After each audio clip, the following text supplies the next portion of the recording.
Hello everyone, I'm here on the SciCraft server where we have a spot reserved for a very certain toolsmith we want to get since about half a year. It's the Efficiency 3, Silk Touch 1, Unbreaking 3, Pickaxe toolsmith. Yeah, no luck so far. I think in total we have checked about 6,000 villages so far and didn't even get Silk Touch 1, Unbreaking 3. Yeah, we got the perfect X trait, so efficiency 3, unbreaking 3, on silk touch 1. That's the perfect X you could get. And yeah, no luck with the silk touch. Here's our villager testing facility. Yeah, normally we just check the first book trait. Normally it sucks. We want to get a good cleric still. White aprons are no good at all. You check for the best farmers also, we have a lot of them, and yeah, toolsmith, we want to get the perfect toolsmith. The problem is, our breeder kinda reached its limit, so we have the breeder in the unibit style, so a lot of villagers in one spot, and feed them carrots from on top, and they are blocked with a glass block, so it's down there. I'll show you.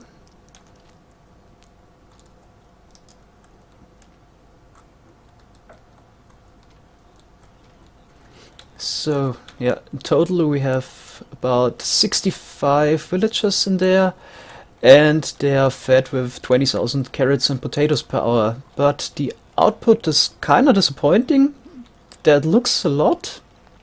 There's mostly like 15 to 20 villagers in there, and we are getting about 50 villagers per hour, which is quite okay, but you still have to AFK a lot for villagers. Would be nice to get a little bit more.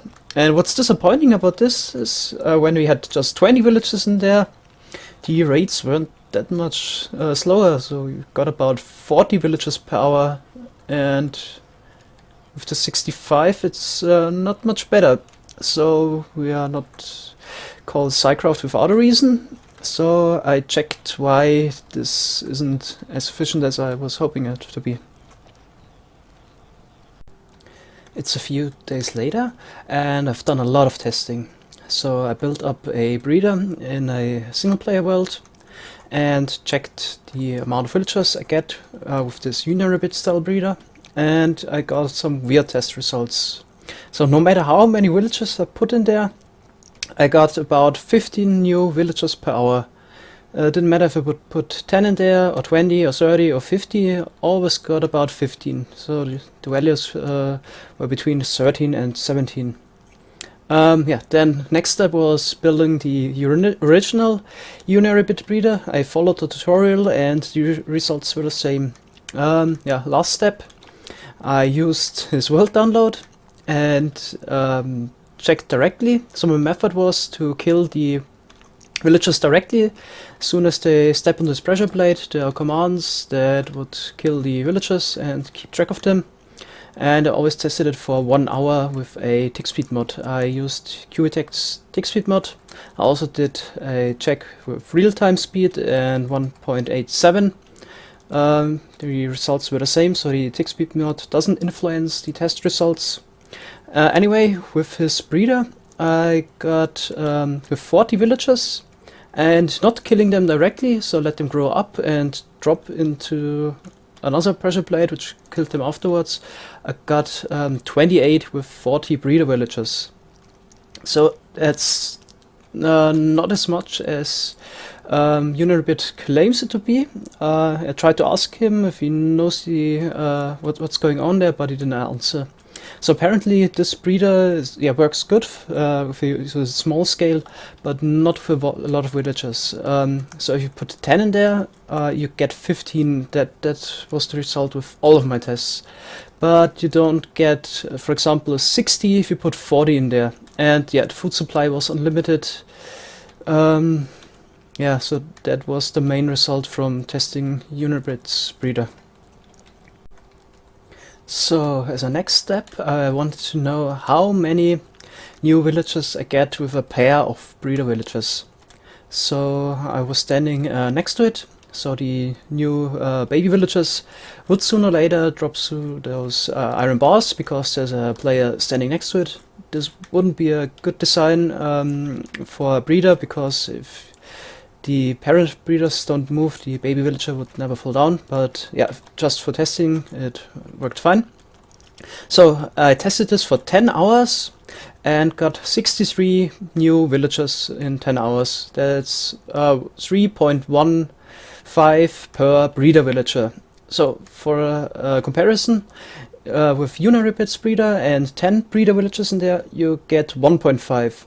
So apparently having more than 2 villagers in a single spot reduces the rates or the efficiency.